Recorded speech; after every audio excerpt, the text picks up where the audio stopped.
You make your way to the train's dining car, which has been hastily rearranged for the trial. From the defendant's box Ismeta fidgets. Polly sits off to the side, stifling a yawn. Zircon floats over, scanning your inventory of evidence to enter it into the official court record. Still looking good with that hat, Zircon? While I appreciate your earlier counsel, do not expect any personal favors in the upcoming trial. You wearing that hat is the only personal favor I need. I appreciate your understanding. I wish us all a successful trial. Zircon hovers to the adjudicator bench, performing final diagnostic checks. So it's really happening.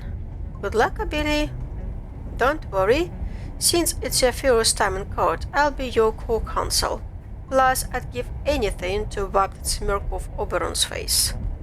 Maybe that's Oberon. Willa leads you to a makeshift desk opposite Oberon, who's busy coiffing his hair. How you feeling?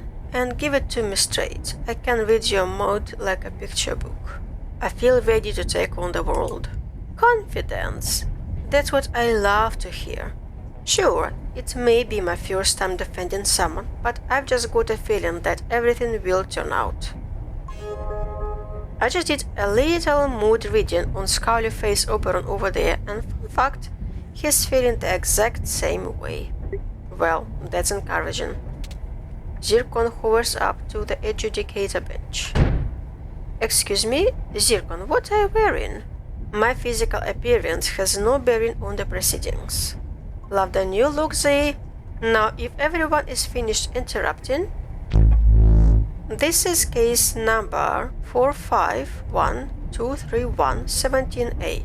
Presiding adjudicator is myself, Automaton Zircon model number 312173C23. This matter, you are on trial for destruction of trained property and stealing your father's power gem. I didn't do it. You've got to believe me. I know my inflections all over the place, but I'm telling the truth. If you are innocent, you have nothing to fear. Investigator Oberon, are you ready to serve as prosecutor? To think in less than 1 hour I'll have notched another guilty verdict. Investigator Kabili, are you ready to speak to Ismeta's defense? Don't mind how much Kabili is sweating, Zirk. I'm the empath. I say Kabili is great.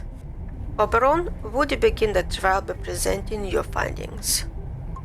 Look alive, Kabili. Once he's done yakking, it'll be on you to cross-examine him. Can't wait. Witness testimony. Ismeta and her brother were named co-inheritors of their father's power gem. Importantly, Ismeta is an arcane researcher who needs large stores of magical energy to power her studies into the development of new spellcraft. It's clear Ismeta stole the gem to power her upcoming experiments. Without full control of this gem, Ismeta has no other way to access sufficient magical power to continue her research. A succinct argument. Ismeta had a motive to commit a crime. It's simple as that. Ouch, it's all over. Hey, no defeatism here, especially since Oberon said something that contradicts the evidence. He did? Of course he did. This guy is always twisting things around to get his way. Here is what you gotta do. Search through Oberon's statement using the next and previous arrows, as seen here. Don't bother clicking on these buttons for now, they're just for show. Where did those come from? While you're scrubbing through the testimony using these next and previous arrows, search for one statement that contradicts the facts of the case. There's always one statement containing a lie during testimony. Don't ask me how or why, they're just the biz. When you find a statement that feels incorrect, go into your inventory and look for a piece of evidence that proves the displayed statement must be false. Remember, selecting a piece of evidence inside your inventory lets you read a brief description of the chosen item. The last step is to select that piece of evidence and press the present button to show it to Zircon, so that you can make your own arguments and advance the trial. It looks a little something like this. In case you're wondering, the present button will show up inside your inventory screen during the cross-examination sequence. If you're incorrect by selecting either the wrong statement and or the wrong piece of evidence, don't panic. Zircon will let you try again, probably. I'm feeling better already. If you ever feel stuck during the cross-examination, press the Talk to Wheeler button inside your inventory to ask yours truly for a helping branch. If you choose to talk to me, I can give you this whole explainer spiel again. I also can use my empath powers to get you a hint to help with the current cross-examination. If you're feeling real stuck, I can even tap into some next level power to have you advance the trial without having to solve the current cross-examination puzzle yourself. Be warned, that's basically asking the powers beyond the pale to do your job for you. How powerful exactly? Alright, enough yakking, let's get to the cross-examination already. Remember, find one statement containing a lie, then present the piece of evidence that proves it. You'll do great. This is chapter 1 in your rise to legal greatness. I know exactly what that is. This one. A letter. Here it is. She'll have access to the Solarium's vast conduit of arcane power. You just said Ismeta stole the gem because it's the only way she could gain access to the arcane power source. What of it? Well, I don't want to say you're lying, but what if I told you she didn't need some paltry gem because she just accepted a research position of the Arcane Solarium? What? I found her acceptance letter being used as a bookmark, which I love. Every time she calls her book a boom, a little hit of good news. Oberon, I'm surprised you missed this. More like he didn't bring it up because it didn't help his case. Wait, he can do that? That acceptance letter proves nothing. Perhaps she coveted the gem to unlock its arcane secrets for herself. Wow, speculate much? Oberon, speak only to the facts for your arguments. In that case, could I get on with my testimony? The circumstances of the crime are enough to prove Ismetas perpetrated tonight's robbery. You may carry on with your testimony. Seriously, Zircon's going to let Oberon continue, but I caught him out in a clear lie. It'll take more than one contradiction to shut Oberon down and prove Ismetas' innocence. If only we had a more vigorous system of justice. On the bright side, check out Oberon's cowl. Allow me to continue my statement. There were Transilia runes present both in Ismetas' room and at the crime scene. After examining the sigils, I found traces of arcane soot around both of them. This proves they were both activated and successfully cast sometime tonight. As we all know, only 5th constellation level magicians can successfully activate the Transilia rune to teleport. Lower level magic users can't use the spell whatsoever. Since Ismeta is the only 5th level magician aboard the train, we can deduce that she alone could have used those spells to break into the safe room and thus must be guilty of the crime. It's clear that Transilia runes are involved in the crime, and since Ismeta is the only 5th constellation level magician on the train, the guilt must lie with her. Are we sure she's the only 5th level here? Who can say what untold powers lie in the heart of us all? Upon reviewing the Magisterium Codex, I can confirm she is the only 5th constellation level magician on board. The train is otherwise populated with 3rd levels and a solitary 4th level. At the mention of 4th level, Oberon casts a showy prestidigitation spell to ruffle his billowing shirt. Don't get discouraged, Kabili. This is classic Oberon, brazenly showing off and using circular logic to get his way. Honestly, it's working on both counts. Not this time. I can't put my branches on it, but there is something off with his theory. I wonder if he could teach me how to do that spell later. Billy, you may proceed with your cross-examination. Remember, if you get stuck, you can always ask me for help. and I know exactly what was wrong with his statement. Note number 1, I believe. Starting at the 3rd constellation level, mages can do a weakened version of the spell. It's interesting, Oberon. You claim only 5th level magicians can perform the Transilio spell. Sorcery of that magnitude can be only performed by the arcane elite. That's not what I found out, because according to the spell's official description, even a 3rd level magic user can successfully activate the Transilio rune for a minor version of the spell. Hatch. While this matter might be the only 5th level magician on board, the trains arrive with 3rd levels. The activated runes aren't enough to prove that Ismeta had anything to do with the robbery. Kabbili's logic is sound. While Kabili may be right on the technicality, it doesn't change the facts. How about I talk about evidence found in the safe room? There is more than enough there to prove Ismeta's guilt in this senseless crime. As long as you cease editorializing, you may proceed. Keep it up, Kabili. It doesn't take an empath to tell you're chipping away at Oberon's resolve. As we've established earlier, a Transilio rune was found in Ismeta's room, which I believe she used to translocate into the safe room undetected. Once inside the safe room, she summoned an acidic pyracantha plant to melt the safe door open. There is no other plausible source for these leaves. This 5th constellation level summoning spell is a known specialty of Ismeta's spellcraft further implant her guilt. With the safe open, it'd be easy for her to reach inside and steal the gem. She then made her escape with a quickly sketched Transilio rune before I caught her in the hallway.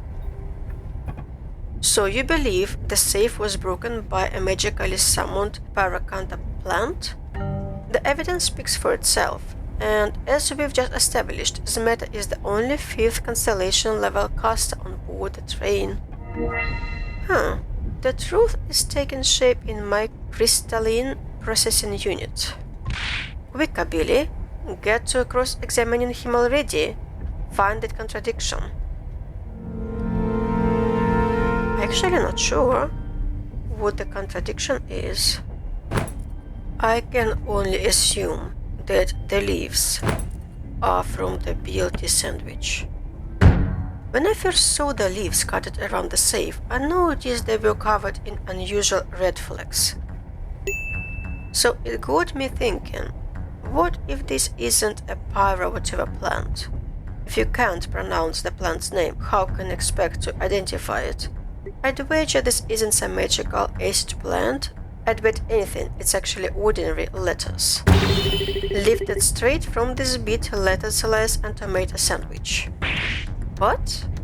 Those red flecks seen in the sleeves, they're obviously from the beads in the sandwich. Kabili, can you prove this? Wheeler, did you just eat the evidence? In my defense, it has a killer aioli. It's tangy, sharp, and completely unlike Oberon's theory. If this is indeed lettuce, what is it doing at the crime scene?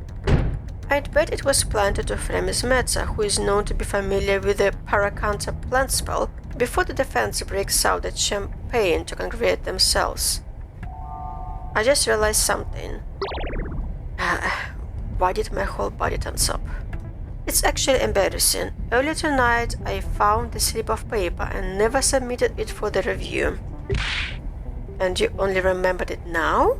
He always does this. Submits evidence late, so the defense doesn't have time to review it. This is highly unprecedented, but if it's authentic and relevant to the case... Really? You're going to let him get away with this?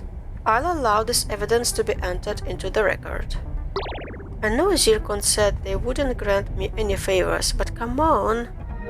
Oberon, please proceed with your testimony in light of this new evidence. Transilio jump. Observe this note, which I'm certain was written in Ismeta's own thin hand. When the note speaks of my room, That, of course, refers to Ismeta's room. If you'll forgive the dramatics, I can prove exactly where Ismeta teleported earlier tonight. From Ismeta's note, it's clear she exhaustively analyzed how to translocate from her room directly to the safe room using a full 50-meter jump. There is nowhere else she could have landed. Because she's alive and well, it's obvious the spell was successful and carried her to her destination without any breaches in space-time. After gaining access to the room, a magician of Ismeta's power could employ any number of destructive spells to open the safe. Afterwards, she made her escape using a Transilia rune, thus leaving the same way that she came in. Simply put, this note proves Ismeta did the math to ensure a full 50-meter translocation jump would land her precisely inside the safe room. If you'd like to review Ismeta's note, you may go into your inventory and press the button that I've conveniently labeled as note. You can see what that button looks like right now. Wow, can everyone make things randomly appear like that? Also, I have a question about the so-called evidence. What if Wheeler traveled less than 50 meters? How do we know her jump distance for certain? Why are we suddenly talking about Wheeler?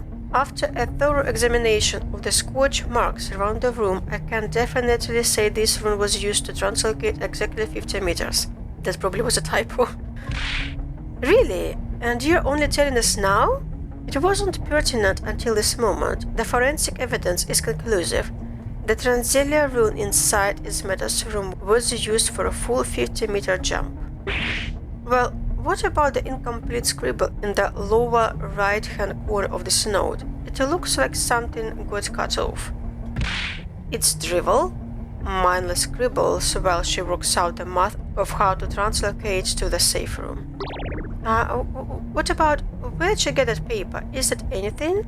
This note is starting to feel like decisive evidence.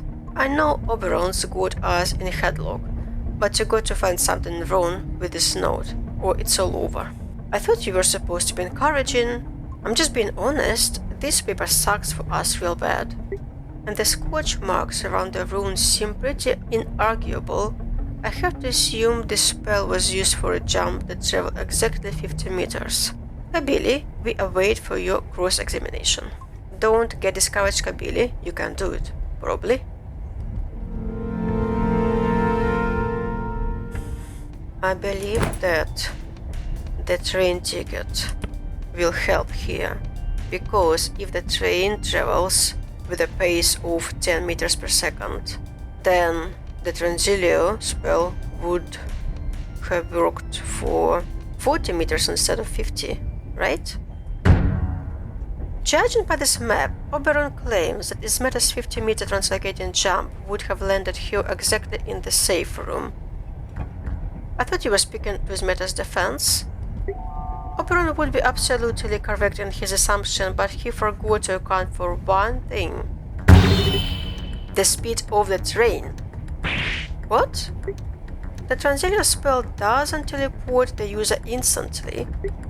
When one activates the Transilia rune, they travel at a speed of 10 meters per second until they arrive at their destination. Oh, math, please no. Thanks to this shameless bit of self-promotion, we know the train moves at a speed of 10 meters per second. Talk about convenient. Reviewing the note, we know that Ismeta was jumping in the opposite direction that the train was moving, effectively adding the train speed to her jump distance. So that's not 40 but 60 meters. Importantly, given her smudged writing in the lower left corner, we can tell that she was accounting for the train speed, unlike a certain prosecutor I know. When combining all this, we can deduce that Ismeta's 50-meter translocation jump couldn't have landed her in the safe room. Then where would she have ended up? According to my calculations, the place she teleported herself was Wheeler's room. What? Wheeler's room? Is this true? Wheeler, back me up here, if you warp this matter that proves your innocence. Wheeler? Sorry, Kabili, I can't say. Wheeler, are you serious? Ismeta, what about you? If I say anything, I'd risk... I've already said too much. I don't believe this for a moment. Neither witness is confirming it, and Kabili doesn't have a shred of evidence to back up this absurd claim. But if you do the arithmetic for the translocation jump, I know you graduated, but we're in school, Kabili. Besides, Ismet is a powerful witch beyond our reckoning. Who knows what she's capable of? Willa, please, can't you help? Sorry, Kabili. You're on your own. Enough chatter. Oberon, please finish your testimony. I will do just that. This testimony has gone on long enough, and I'll finish with a simple question. You claim Ismeta was with Willa in her room. If that's true, what's the proof Ismeta was inside Willa's room?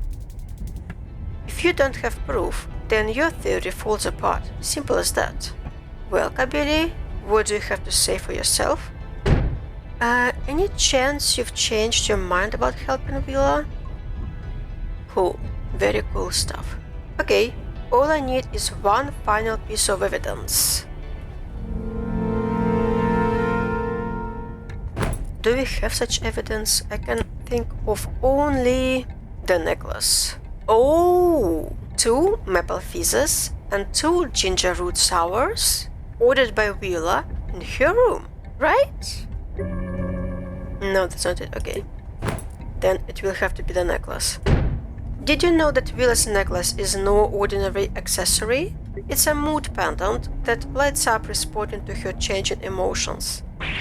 When I first met her in the dining car, the gem inside was a dull grey, indicative of a neutral mental state.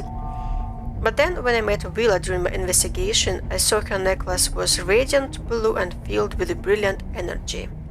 She said the necklace was powered from a pleasant dream, but now I believe it came from a different source. Which is to say, I feel bad speculating about Willa and Ismeta's private lives. Kabili, it's alright. Ismeta somehow knew it ended up like this. What is the meaning of this? Adjudicator, may I make a statement? I was hoping to avoid this, but now I see there was never another way. You may proceed. This week, my whole world changed. Between getting the research position at the solarium and my father's passing, it felt like the ground was giving out below my feet. And in the midst of it all, I met the most charming woman. Willa's gem turns bright fuchsia. Willa was assigned to assess Foley and I while the magisterium reviewed the merits of my father's will.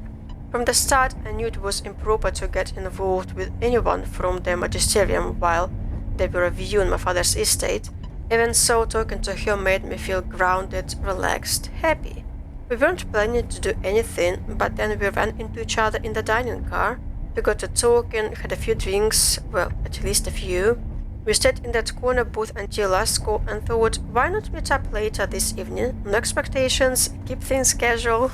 To try and be discreet, I decided to teleport into Willa's room directly so no one would notice. We both knew the risks but mutually decided to go through with it. So we left the bar, headed in different locations. Willa even shouted good night for the whole train to hear. Once I got to my room, I double-checked my math on a scrap of paper and drew a transilia rune on the floor. After steadying my nerves, I cast a spell and successfully teleported myself straight into Willa's room. Willa was elated to see me, and I felt pretty proud of myself for managing the transilia jump on the moving train. So once we were together, you get the idea. Afterwards, I was too tired to teleport back like I had initially planned. As I was getting ready to leave, Oberon knocked on Willa's door, insisting she help him investigate the robbery. She hid me from view, telling Oberon she needed a minute to freshen up. After he left, I tried sneaking back to my door, but I wasn't quiet enough. Oberon caught me further down the hallway, thinking I had done the senseless crime. Oberon must have found my note when he searched my room. I'm sorry for withholding the truth. I didn't want to expose Willa for breaking magisterial law, especially after she'd been so kind to me. Miss Metal, that's what happened. I apologize for not telling everyone sooner. That is quite a development. I can't believe this. You think I buy her only revealing this now? She is not without cause. Consorting with potential estate beneficiaries during the magisterium's ongoing review is strictly prohibited. But our meeting was harmless. We didn't talk about her dad's estate once. And you expect us to believe you? The person she was with? Regardless of intent, the law leaves no room for doubt in this matter. Okay, but since I can attest that she was with me, we can rule out her involvement in tonight's robbery. At least we can do that, right? Need I remind you that only I have the power of adjudicating this case. This matter, Willa, I had no idea it'd come to this. It's okay, Kabili, we didn't know. And now thanks to you, everyone in the magisterium is going to find out when this trial record goes public.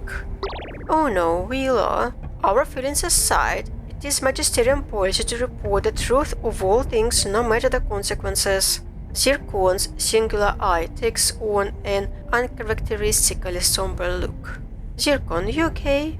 Zircon refocuses, resuming their steely gaze. Putting this matter aside, our trial is not yet concluded. Because if this matter isn't responsible for tonight's robbery, who is? Why is everyone looking at me? You've got to be joking. You think he did it? I propose a brief recess before resuming our trial. I hope for all our sakes that we discover the truth before we arrive in the capital. Looks like everyone splits up to catch their breath. Except for Oberon, who's in the middle of giving Foley quite the pep talk. Before the trial picks back up, maybe I should talk with someone. I can check in to see how they're doing, maybe learn a little more about them. Something tells me I'll only have time for one conversation. I think I'll probably confront Oberon. You walk over to Oberon just as Foley goes to refill his coffee mug. You're going to rue this today, first for accusing me and more importantly for not investing in Mana Storm. Foley makes I'm watching your eyes before exiting. You approach Oberon scribbling notes. Let me guess, come to gloat? I gotta ask, you're still pushing this matter for this? When we spoke earlier, you wisely refused to share suspicions with me. While respecting discretion, I can't help but hope you'll come to see things my way. I don't see things anybody's way, I'm in this for the truth. Then you should agree that this matter is the most likely culprit, compared to that capitalist hack. Is there something you're not telling me? Is he paying you? Maybe you invested in one of his companies, or are you accusing me of taking a bribe? I'm just trying to understand where you're coming from. You know, there are limited ways to move in the magisterium. One can be born into political dynasty, buy your way with enough social cachet, or create an unimpeachable record of criminal prosecutions. So all this is for promotion? I'm meant to write the laws, not merely enforce them. There is more to our work than moving up the ladder, you know. And if you're willing to subvert justice now, what makes you think you'd be a good legislator when the stakes are even higher? And look at you, so self-righteous and sure. I can't wait to take you down a peg. You sound pretty confident for someone arguing their own side. I wouldn't be so smug. The rest of tonight's trial should prove quite instructive for you. Yo, Zirk, we finishing the trial tonight or what? Apologies, I was recollecting pleasant, less eventful journeys. Best of luck in the rest of the trial, Kabili. So far your performance has been most entertaining. You turn to fire back at Oberon, but he's already gone to Foley, giving him one final pointer. I know this shouldn't be my takeaway from that conversation, but I have got to find out who his tailor is. I call this court back to order. After questioning his matter, I'd like to continue by calling for Foley to the stand. I can't believe this. You make a couple of good business decisions and suddenly everyone thinks you're hiding something. Don't worry, you won't have to testify for long until we get back to question his matter on her so-called story. Wow, he's really got it out for her. Foley, please begin your testimony. Listen up, I'll tell you why your boy is innocent. I loved my father. I'd never besmirch his name by brazenly stealing what he generously left for my sister and I. Why would I pinch that bauble anyhow? Financially, professionally, and especially financially, I'm killing it. My business is all blue skies and green lines. Speaking of, I actually have some new and exciting business prospects still looking for up-and-coming investors. Hit me up after, and let's make some real magic. A sound defense. As you can see, Foley had no motive to commit a crime, ergo he must be innocent. Just like you were right about this matter, try and ergo that. If the defense is so confident, why don't you proceed with the questioning? Thanks for that, Willa. You'll be fine. Just keep finding the contradiction and presenting the evidence that proves which the statement is a lie. His business wasn't doing so great. This is the evidence. So you say you're doing well, financially, personally, all that? Honestly, I'm thinking of writing a self-help book. Step 1, everyone buy my book. That's interesting to hear because during my investigation, I stumbled across signs of a design flaw in your magic kettlebell business. It turns out that after 6 months of use, the spell controlling the kettlebell's weight malfunctions, causing the weight to get heavier and heavier. What? But I just bought one. If this malfunction is as widespread as the complaints made it to look, I'd say Foley's business is about to be in serious trouble. Foley, is this true? Not gonna lie, some people have had issues with their magic weights, but these are outliers, a normal case of user errors. If you search thoroughly through his correspondence, you'd find that Foley has already shipped replacements and refunds to the aggrieved parties. I see, so it's less dire than Kabili theorized. Let's move on from speculating on the solvency of Foley's weight business. For the record, we are very solvent and have tons of stock available. It's cool if I drop a coupon code for readers in the official trial notes. Please continue testimony. Let's run a hypothetical. How do I, a lowly third constellation level magician, get inside the safe room sometime before 2 am? Unlike pixies, I can't teleport myself anywhere I want. And as for that window in the safe room, I like to keep trim, but even I've got my limits. No way would I shimmy through that thing. The cherry on top. Even if I wanted to break in, Human Oberon was keeping watch the whole night. Unless you can explain how I might have snuck inside, there is no way I'm your guy. Game, set, and match. As much as Kabili and Willa would like to paint Foley as a suspect, it's impossible for him to have committed the robbery without me noticing.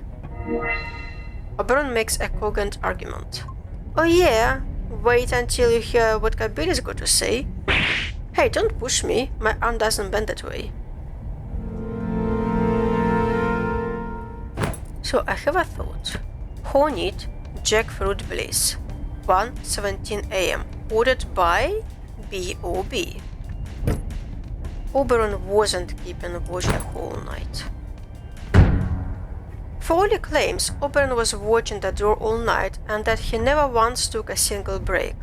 Repeating Foley's words in suspicious tone of voice isn't helping your case as much as you think. Oberon's quick to change the subject because he and I both know Oberon wasn't at his post the whole time. Oh? Was he sneaking off to see someone too? If you take a look at the dining car bar tab, we can see clearly a purchase was made precisely at 1:17 am by someone with initials B.O.B. Is this a relevant detail? I'd think so, considering B.O.B. are the initials of an individual named Bartholomew Oberon Buzzard. Oberon, or should I say Bartholomew, is this true? I thought there would be no harm in stepping away for a moment. After all, I was stationed there for several hours, and plenty of people go by their middle name. Oberon, Bartholomew, whatever you prefer to be called. Dereliction of duty is a serious matter, and for all things a Hornet Jackfruit Bliss? For the record, my infraction is of a significantly lesser magnitude than Willa's. For sure, at least I didn't fail to protect valuable goods, Bart. Don't call me that. This is not the arena to discuss your prospective transgressions. I've yet to hear how my absence matters. How do we know this has any bearing on the case. You didn't discover the theft until 2 a.m. What if this crime was perpetrated at 1:17 a.m. when you weren't at your post? That would be a relevant detail if it were not for the fact that Foley couldn't break into the room even if I was gone the whole night. If that is so, then I invite Foley to continue his testimony. Wait, really? You're just going to let him continue after all that? Unless I'm missing an update to my Arcane latest work, I believe I am still the sole adjudicator of this trial. You didn't have to get this sassy, Zircon. We will revisit how Oberon abandoned his post at a later date. I'd expect nothing less. Wow, I don't think I've seen Oberon so demoralized before. As for now, let's hear more of Foley's testimony. That's what I like to hear. Let's put this case and ourselves to bed.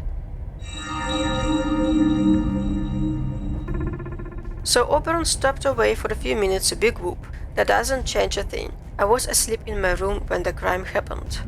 Even if I wanted to embarrass myself trying to get inside the locked safe room, how could I do it? An upstanding master of commerce like myself doesn't have the right tools to break into anything. And unless you've forgotten, I'm too low a constellation level for a proper transilio jump. I don't even have the arcane juice to jump the piddling 1 meter necessary to phase through that door. You're pushing a narrative about me that's wrong, insulting, and I'm not ashamed to say, hurtful. Now let's be done with this, so we can catch the real perpetrator. As you see, adjudicator, Foley had nothing to do with this.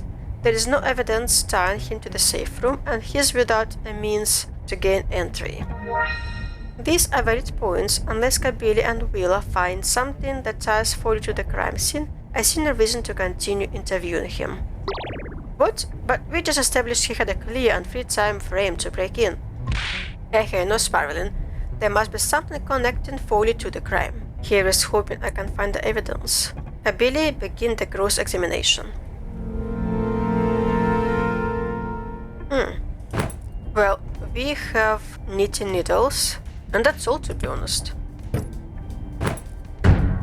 When searching Foley's room, I found his latest knitting project. The scarf was a mess, but more crucially, let's take a look at the knitting needles.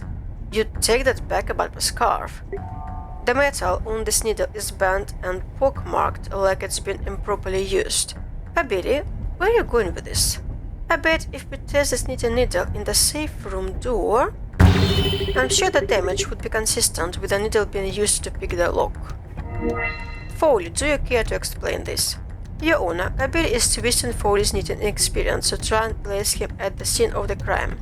Foley, how long has this needle been broken like that? Since, days ago, weeks actually. Come on, Oberon, you expect us to believe this guy's been knitting with a broken needle this whole time? Look at this scarf. No way is anyone this bad without good cause. Unfortunately, I'm not equipped with the knowledge of amateur knitting. How about I continue my testimony? I'll spin a yarn that'll make it clear that I didn't do it. You hear that wordplay? He's definitely getting worked up. Keep on him. So maybe my knitting needles are scuffed. That doesn't prove I used them to get into the safe room, okay? Also, that safe is Makomi Mosla from Era of the Baron Lords. And Moslar's access codes change every hour, and then tumblers are made of glass rock to prevent arcane tampering. There is no way that I could have gotten the access codes of Oberon. He's a nice guy, but he's not that nice. The nail in the coffin, that safe is made of high indestructible camboconite. A paltry 3rd level magician like myself doesn't know a spell powerful enough to rip it open like that. You ever think the works of great magicians are beyond the legs of regular folks like us? I'm starting to think this thing can't be solved. Seriously, another of these he couldn't have done because it was physically impossible situations. His logic still stands. I simply am not seeing how he could have perpetrated that crime. But he's so clearly hiding something. And whose job is it to prove that audacious claim? Really walked into that one, huh? Yeah, that one is on me. So I believe that note number 2 is the evidence. Something interesting, a perfect circular arc has been cut out of the safe, always with an overwrought intro. The only thing that could have made such an incision was the Transilio rune. I don't follow. How could a translocation spell open the safe? What if a corner of the Transilio rune was placed directly below the safe? The Transilio rune teleports not only living creatures, but any and all materials standing within the rune's area. Where are you going with this? If you place the rune directly below the safe, you'd be able to teleport the walls of the safe away, effectively splitting the safe in two. Whoa, really? You could do that? Even though Foley's a third-level magician who is only capable of teleporting something a couple of millimeters, that's all he'd need to break the safe door wide open. Achoo! And what about the pyrocounter plant, letters? If we reviewed the dining car's accounts, I bet we'd find a receipt for BLT with Foley's name on it. Time to face facts. Foley has knowledge of the spell, access to the room, and motive to steal the gem. You, educated Zircon, this is all conjecture. Be that as it may, it's starting to sound increasingly plausible. You know, I just remembered something that may end this whole charade. Seriously, you're doing this again? Zircon, get him out of here. When I stepped away for a drink, I was indeed briefly derelict in my duty of watching the door.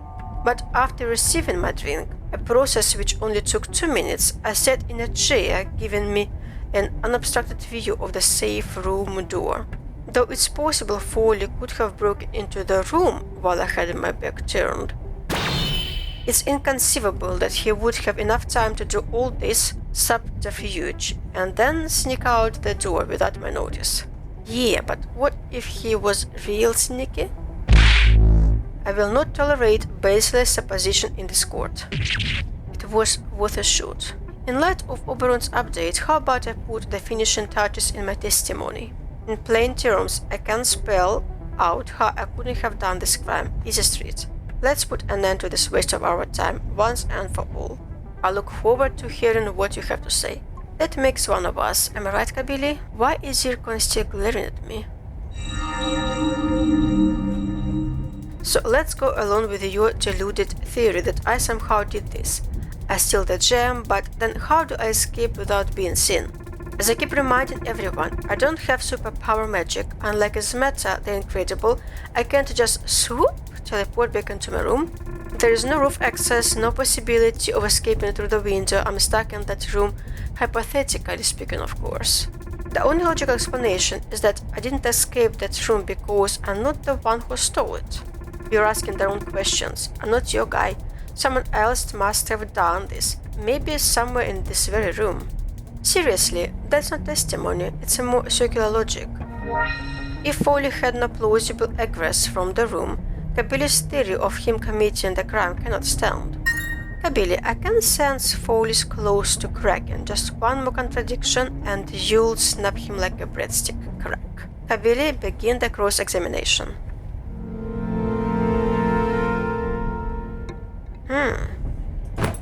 Because he's gotten the power gem, he actually could now use the proper spell to get teleported.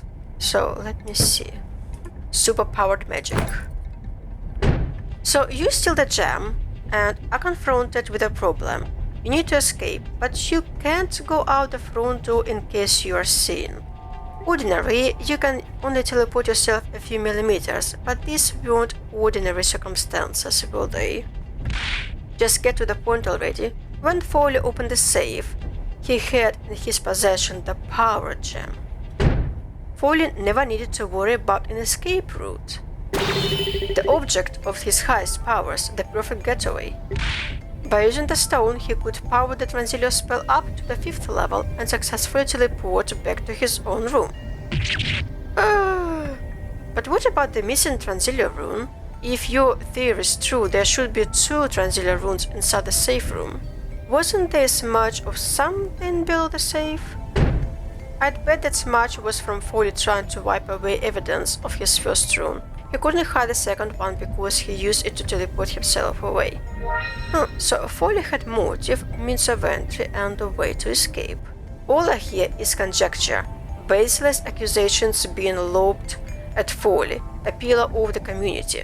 If he went through all this work to steal the gem, then where is it? Wheeler rushes over, giving Foley a pat down. It's not on his person. Wheeler gives Oberon a quick once over too. And it's not on Oberon either. You dare suspect me? If it's not on Foley, maybe it's in his room. I can't believe this. If that's what it takes, fine. I'll take everyone to look for yourselves. I have nothing to hide because I am innocent, you hear? Innocent! Before anyone can stop him, Foley exits, marching towards his room. Is anyone going to stop him? Come, let us see what there is to see. A fugitive Foley leads everyone down the hall, throwing open the door to his room. See for yourself, no gem. Looking around, you find the room unchanged since the last time you saw it. Oberon does some token, half-hearted looking. We are wasting our time. I've already searched, and it's not here. I'm afraid if we can't locate the gem, we'll have to drop all accusations against Foley. Seriously, Zircon is the most dramatic automaton. It all comes down to this, Kabili. Where do you think the gem is hiding? Before presenting my guess, let's see what I can remember from this room. How can I forget Foley's needlessly fancy rug? On close inspection, it's stained from countless in-room meal services. That's an idea. Maybe the gem is at the center of the yarn. Oof, too bad I'm too weak to pull it apart with my hands. I think might be the clock. His room's got a standard issue magic-powered clock. I'm pretty sure I made some joke about how it was running too fast and that I wanted to go home. Very on brand for me, turning soul-crushing anxiety into lame old jokes. Maybe he threw the power gem out the window to hide the evidence? He could have made some kind of plan to recover it later after the train stopped. Foley has an entire wardrobe's worth of expensive clothing. Maybe he hid the stone somewhere inside here. And the last one. There wasn't anything too spicy on the desk or in its drawers when I first looked. But maybe I didn't look hard enough. Then what do I do next? Can you try looking harder? The gem is located. Oh no. Let's try clock. When I first saw the clock was running fast, I didn't think anything of it. But then I remembered the power gem lends a charge to nearby spells and magical objects, effectively supercharging them. It's not happenstance that the spell-powered clock is running fast. It's doing that because the power gem is inside the clock. You reach into the clock, pulling out a brilliant azure stone. My retinal scans indicate that this is indeed the power gem. Phew, imagine how embarrassing that would have been if I got it wrong. I can't believe it. It was right under our noses the whole time. Foley, it was you? You stole it. All I wanted was the stupid gem. My sisters got the brains, the accolades, and all I got the multiple filings for bankruptcy. So the issues with the major weights were worse than I thought. When Pops passed, I thought I was about to get a lifeline. Finally, he's going to support my business in death since he never did in life.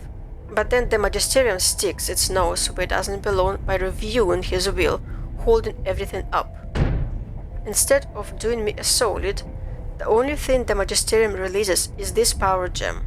And my Pops, he had the goal to stipulate I had to share it with his matter. Foley, I had no idea you were in trouble. You think I want your sympathy? I don't need you or your pity. The only thing I need is... Before anyone can move, Foley grabs the power gem out of your hands. Everyone, stay back.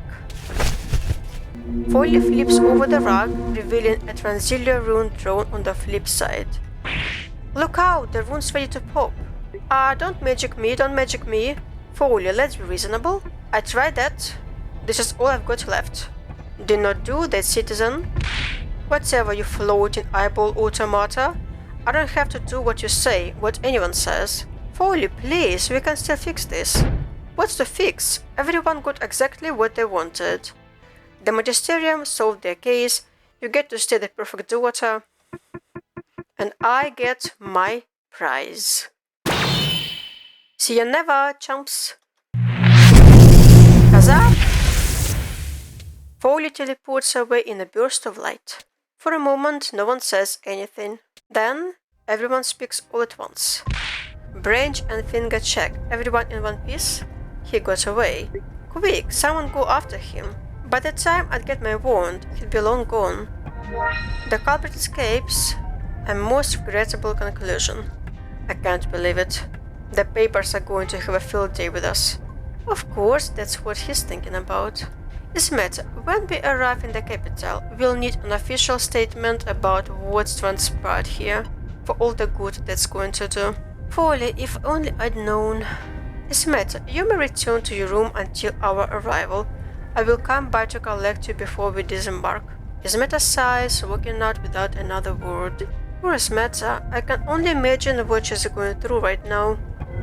In light of the circumstances, I suspect the Magisterium will conduct a thorough review of tonight's trial record.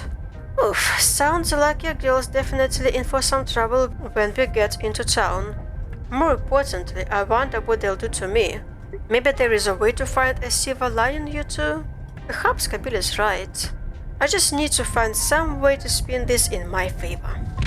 Let me guess, you're going to blame your dereliction on working conditions, that you didn't have enough breaks?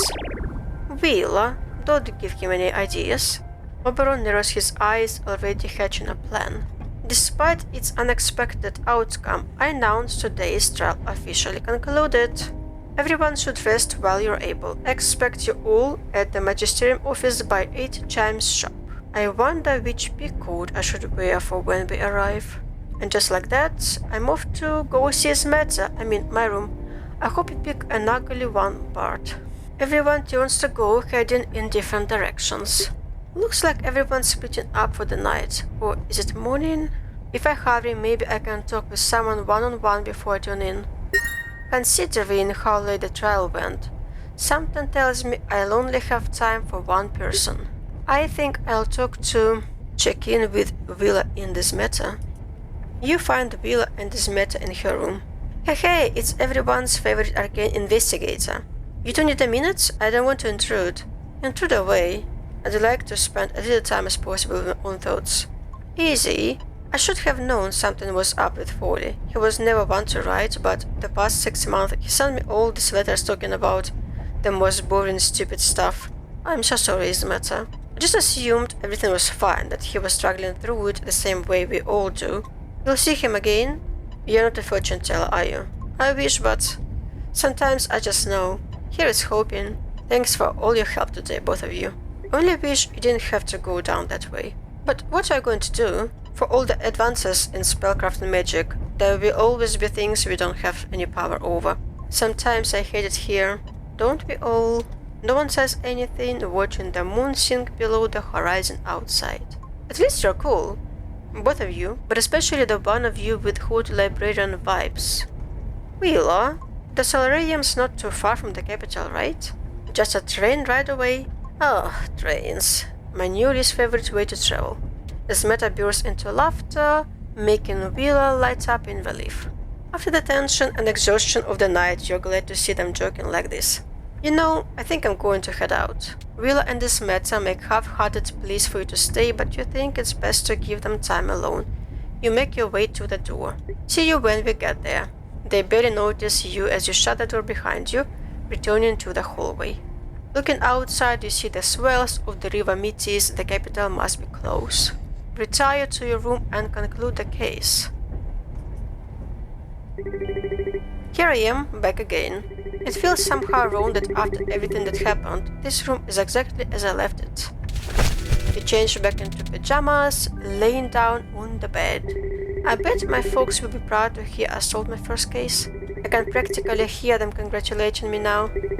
I wish I felt that way too, but I don't know. Is this how it's going to feel every time? Overwhelming, exhausting, complicated?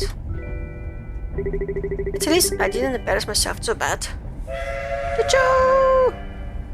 This is the conductor welcoming you to the capital. We hope you had a pleasant, relaxing trip. Remember to take all your personal belongings with you as you disembark.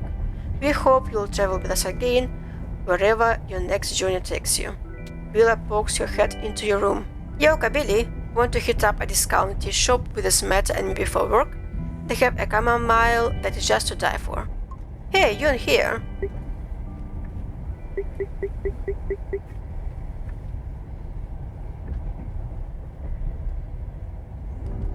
And that is the end. I really hope that I will see more of these characters and game. It was nice. Thank you for watching. See you next time. Have a nice day, night, morning. Bye bye.